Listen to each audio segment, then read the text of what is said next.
Just picture yourself paying $600 for a gaming console in 2006. Ridiculous, right? Well, that's exactly what Sony asked of us.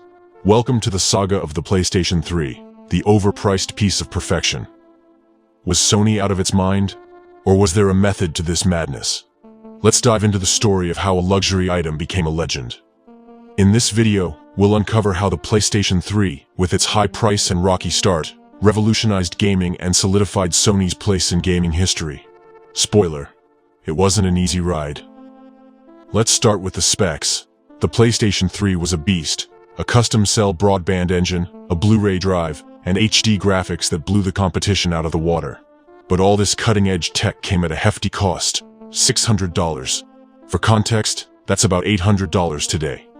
The heart of the PS3 was the Cell Broadband engine, a processor developed by Sony, Toshiba, and IBM. This wasn't just any chip. It had a PowerPC-based core with 8 synergistic processing elements, designed for parallel computing. Essentially, it was a supercomputer in your living room, capable of handling complex calculations and delivering stunning graphics. The Cell processor was ahead of its time, but it was also notoriously difficult to program for, which initially led to a slow adoption by game developers. However, once harnessed, it could deliver breathtaking visuals and complex gameplay mechanics. Then there was the Blu-ray drive. Sony bet big on Blu-ray technology, not just for games, but also for movies. At a time when HD DVD was still in the race, Sony's decision to include a Blu-ray player in every PS3 was a gamble that ultimately paid off, helping to establish Blu-ray as the dominant format for high-definition media. The PS3's Blu-ray drive meant games could be larger and more detailed, with far superior graphics and audio quality compared to the DVD-based Xbox 360. It also made the PS3 a desirable home entertainment system, adding value beyond just gaming. Let's talk graphics. The PS3 featured the NVIDIA RSX Reality Synthesizer GPU, capable of rendering visuals at resolutions up to 1080p. This was a significant leap from the previous generation, and gave games a cinematic quality that was previously unachievable on consoles. In terms of raw power, the PS3 was a juggernaut. It outpaced its main competitor, the Xbox 360, in many technical aspects. But all this cutting-edge tech came at a cost. Launching at $599 for the 60GB model in the US and $599 in Europe, it was significantly more expensive than the Xbox 360, which started at $399. The critics? Oh, they had a field day. Overpriced. Sony's folly. Who would buy this?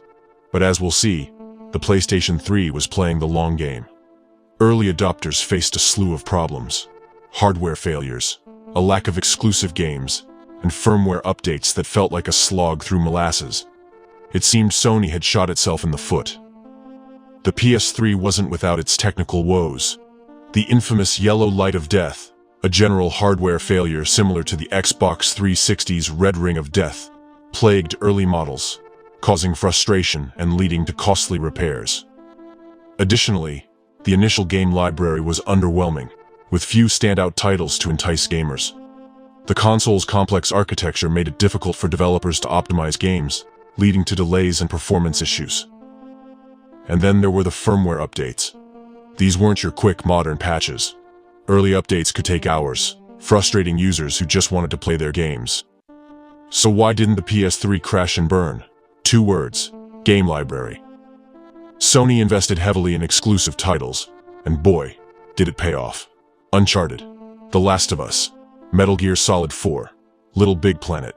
These games weren't just good, they were masterpieces that redefined gaming. Uncharted, Drake's Fortune, released in 2007, showcased the PS3's power with stunning visuals and cinematic storytelling. It set a new standard for action-adventure games and became a flagship series for Sony. The Last of Us, launched in 2013, pushed the boundaries of narrative in games, delivering an emotionally charged experience that resonated with players and critics alike. It's considered one of the greatest video games of all time. Metal Gear Solid 4, Guns of the Patriots, released in 2008, brought Hideo Kojima's legendary series to a breathtaking conclusion, utilizing the PS3's capabilities to deliver a complex, visually stunning game. Little Big Planet, with its innovative user-generated content, allowed players to create and share their own levels, fostering a creative community and showcasing the PS3's versatility. And slowly but surely, the PS3 started gaining traction. Sales picked up, issues were ironed out, and the once overpriced console began to look like a bargain. By 2009, Sony had reduced the price and introduced the slimmer, more reliable PS3 Slim, which further boosted sales. Major exclusives continued to roll out, and the PlayStation Network evolved, offering services like PlayStation Plus, which added value through free games and exclusive discounts. The PlayStation 3 wasn't just about raw power or flashy games. It was a Trojan horse for Blu-ray, helping to establish the format as the industry standard. It introduced us to a world of online gaming with the PlayStation Network and PlayStation Plus, setting the stage for the gaming ecosystem we take for granted today. It's easy to mock the PS3's initial price, but think about what it gave us. It pushed boundaries, set new standards, and laid the groundwork for the future of gaming. So, what do you think? Was the PS3 an overpriced disaster or a visionary gamble? Let me know in the comments. And if you enjoyed this trip down memory lane, hit that like button, subscribe, and ring the bell for more deep dives into gaming history. In the end, the PlayStation 3 taught us a valuable lesson. Innovation often comes at a price. It was a gamble. Sony bet on cutting-edge technology, from the cell processor to Blu-ray discs, and it was a bet that nearly didn't pay off. Early adopters faced significant challenges: hardware failures like the yellow light of death, a dearth of compelling launch titles, and those infamously long firmware updates. Critics were quick to pounce, and for a time, it seemed like Sony had overreached. But Sony didn't give up. They doubled down on exclusive titles, delivering masterpieces that redefined what console gaming could be. As the years passed, firmware updates became more manageable, and the library of games expanded. The PS3 began to find its footing. The introduction of the PS3 Slim in 2009, with a lower price and improved reliability, was a turning point.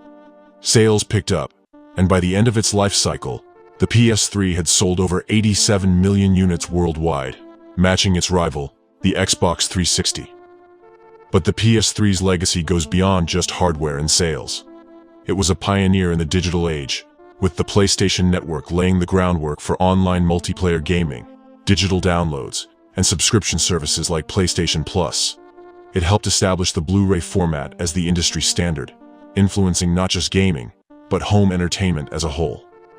Looking back, the PS3 was a bold statement about the future of gaming. It wasn't just about playing games, it was about experiencing them in a whole new way. The lessons learned from the PS3 era paved the way for the successes of the PS4 and the groundbreaking innovations of the PS5. The PlayStation 3 was far from perfect. It was flawed, expensive, and frustrating at times, but it was also ambitious, revolutionary, and ultimately, a triumph. It's a testament to the idea that sometimes, striving for perfection means embracing imperfection along the way. So, what do you think?